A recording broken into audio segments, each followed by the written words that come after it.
अस्सलाम वालेकुम वरहमतुल्लाहि वबरकातुहू। क्या हाल है आप सब लोगों के? बहैसियत टीचर एजुकेटर एक्चुअली हमेशा से मेरी ख्वाहिश रही है और मेरी ज़िंदगी का हिस्सा रहा है कि टीचर्स और वालिदैन जो है वो मुझसे अपने बच्चों की मुश्किलात जो है वो शेयर करते रहते हैं। तो अभी रिसेंटली मेरा कुछ वालिदैन और टीचर से इंटरेक्शन हुआ, तो उन्होंने मुझे कहा कि उनको पढ़ाने में, ऑनलाइन पढ़ाने में बहुत मुश्किल पेश आ रही है और उनके जो बच्चे हैं, चाहे वो क्लास में हैं, चाहे वो घर में हो, वो बहुत जल्दी इम्पेशेंट हो जाते हैं। और इसके साथ-साथ वो जब दौरान क्लास वो आपस में बातचीत करते रहते हैं और जब टीचर्स उनको पढ़ा रहे होते हैं, तो वो गेम्स खेलने में लग जाते हैं या गायब हो जाते हैं क्लास से। और टीचर्स को भी बहुत मेहनत करनी पड़ती है कि उनको वापस लेकर आएँ। और वालिदैन को भी बहुत मेहनत करनी पड़ती है, मुस्तकिल तौर पे उनके साथ बैठना पड़ता है और उनको आगे बढ़ाना पड़ता है, उनके ऊपर निगरानी रखनी पड़ती है, जिससे वालिदैन पे एक बहुत बड़ा बोझ आ गया। ऐसा लगता है कि वो स्कूल में नौकरी कर रहे हैं क्योंकि ऑनलाइन है। फिर एक और बात ये कि बहुत ज़्यादा गैप आ जाता है पढ़ाने में। अमूमी तौर पे स्कूल से एक दिन छोड़ के क्लास ले रहे हैं, तो बच्चा जो कुछ कल पढ़ा हुआ होता है, उसको वो बिल्कुल भूल जाता है। तो ऐसी सूरत में हमें क्या करना है? तो मैंने सोचा कि एक छोटी-सी वीडियोज़ का एक सिलसिला शुरू करूँ और उस थोड़े से टाइम में 2 से 3 मिनट की वीडियो में कुछ हलों पे बात करूँ और मैं और आप लोगों से भी फीडबैक लूँ और उसको फ़ेसबुक और लिंक्डइन के ज़रिए से आप तक वो वीडियो पहुँचाऊँ। और खुद मेरा अपना एक चैनल है यूट्यूब पे, जिस पे आप रेगुलरली इस तरह की वीडियोज़ देख सकते हैं, क्योंकि मेरा हमेशा से ये एम रहा है कि मैं एक आइडियाज़ पेश करूँ और कुछ ना कुछ सपोर्ट भी मुहैया करता हूँ।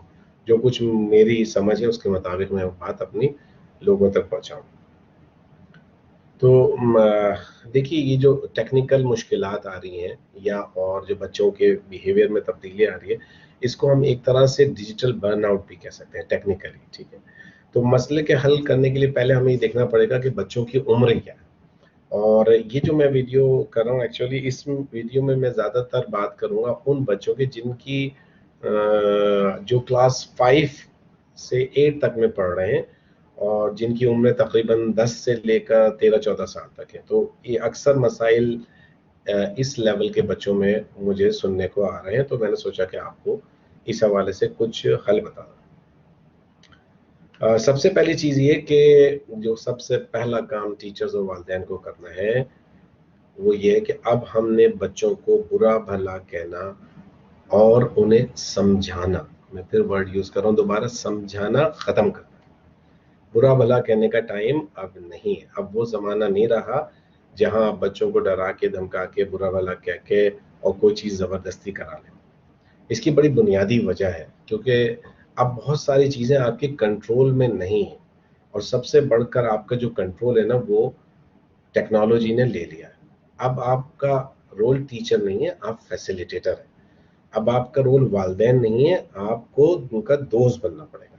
ये सबसे पहला कदम है किसी भी किस्म की बच्चों के साथ मुश्किलात को हल करने का। दूसरे नंबर पे जो बहुत अहम बात है वो ये कि आपको उनको सुनना पड़ेगा। अगर आप उनको सुनेंगे नहीं, उनकी बात समझेंगे नहीं, उनके मसाइल का हल आप उन्हीं के ज़माने से नहीं सुनेंगे ना, तो फिर तो कुछ नहीं हो सकता। अगर आप अपनी बात उनके मुँह में डालना चाहेंगे, मैं माज़रत के साथ कहता हूँ कि आपका ये मसला कभी भी हल नहीं होगा। आपने उनकी फीलिंग्स को समझना पड़ेगा, आपको उनकी इमोशंस का पता करना पड़ेगा, वो किस किस्म का बैकग्राउंड रखते हैं, वो किस किस्म की सोच रखते हैं, किस फितरत पे पैदा हुए। ये बहुत इंपॉर्टेंट बात है।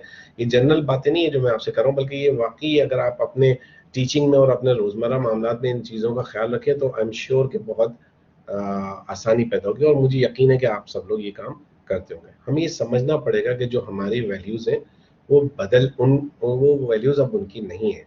उनकी वैल्यूज़ दूसरी तरह की हो चुकी हैं। जिसमें जैसे मिसाल के तौर पे अब समझदारी से ज़्यादा तेज़ रफ़्तारी आ गई। अब स्पीड ज़्यादा इम्पोर्टेंट है।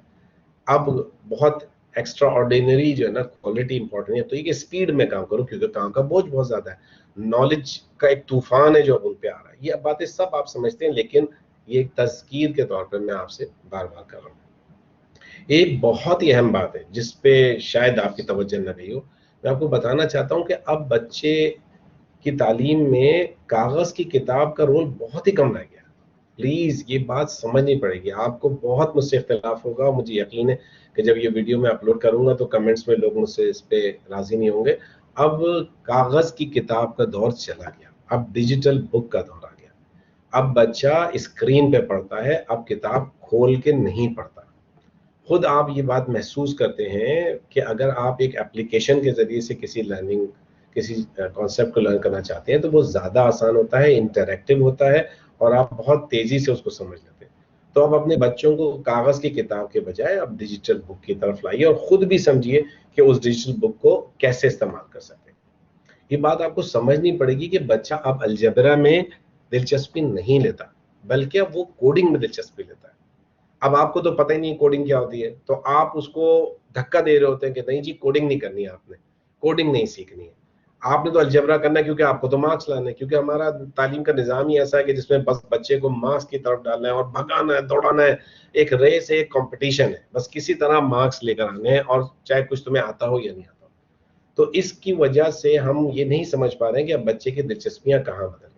मेरा ख़्याल है अब हमें उन्हें बताना पड़ेगा कि अगर आप कोडिंग आप बिल्कुल ठीक कर रहे हैं, बहुत ही इम्पोर्टेंट है, लेकिन आपको अलजेब्रा की जब आप बेसिक सीखेंगे तो वो हेल्प करेगी आपको कोडिंग में। और हमें उन्हें बताना पड़ेगा कि अलजेब्रा की बेसिक सीखना कोई बहुत मुश्किल नहीं होगा इंशाल्लाह आपको, क्योंकि आप तो कोडिंग जैसे कॉम्प्लेक्स मसले को बहुत आसानी से समझ लेते हैं।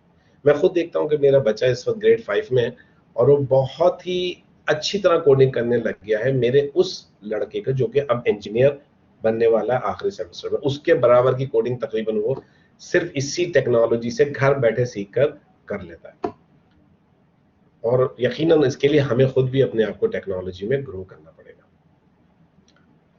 सबसे अहम बात आपको ये समझनी पड़ेगी कि अब बच्चा अपनी मर्जी के टाइम पे काम करना चाहता है। अब वो एक जेल में बंद नहीं है कि जैसे आप पहले क्लास में एक जेल होती थी, आप उसमें बिठा देते थे और जब तक कि वो जेलर बाहर जाने की इजाज़त नहीं देता था, कोई जा नहीं सकता था, एक क़ैद बामुशक्क़त होती थी। टीचर को मुस्तकिल तौर पे सुनना पड़ता था, अब ऐसा नहीं होगा, क्योंकि उसके पास टाइम है, वो फ्लेक्सिबल टाइमिंग्स में काम करना चाहता है और उसकी दिलचस्पी के मज़ामीन को सामने रख कर ही आप उसको तालीम दे सकते हैं। तो ये अपने अंदर एक तब्दीली आपको लानी पड़ेगी। आपको कुछ जुमले भी सीखने पड़ेंगे।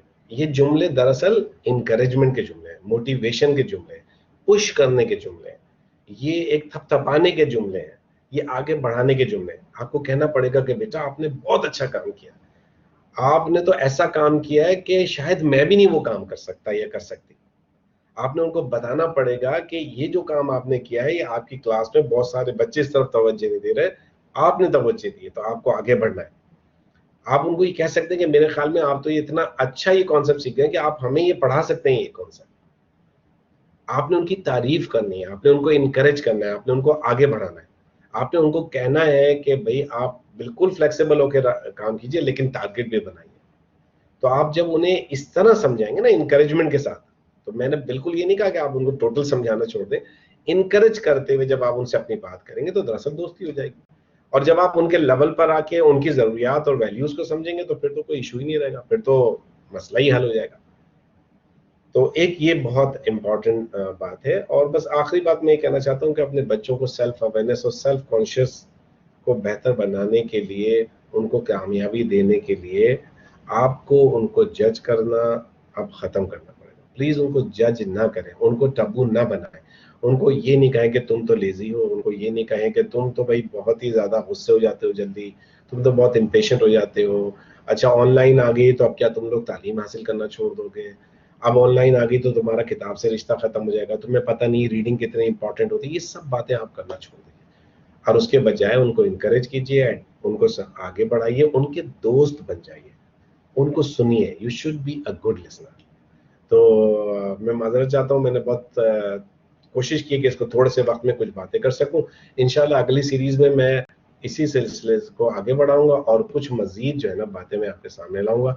मेरी बातें सुनने का और सबक खराशी का बहुत बहुत शुक्रिया। मेरे साथ इन टच रहिएगा। मेरे चैनल के ऊपर मेरी ये वीडियोस मौजूद हैं, आप वहाँ भी देख सकते हैं और इंशाल्लाह मैं फेसबुक और दीगर सोशल मीडिया से ये वीडियोस आप तक पहुंचाने की कोशिश करूंगा। इसका मकसद सिर्फ और सिर्फ ये है कि हम एक दूसरे से मालूमात का तबादला करें, शेयर करें और अपने टीचिंग और बीइंग पेरेंट अपने मसाइल हल करें। बहुत बहुत शुक्रिया।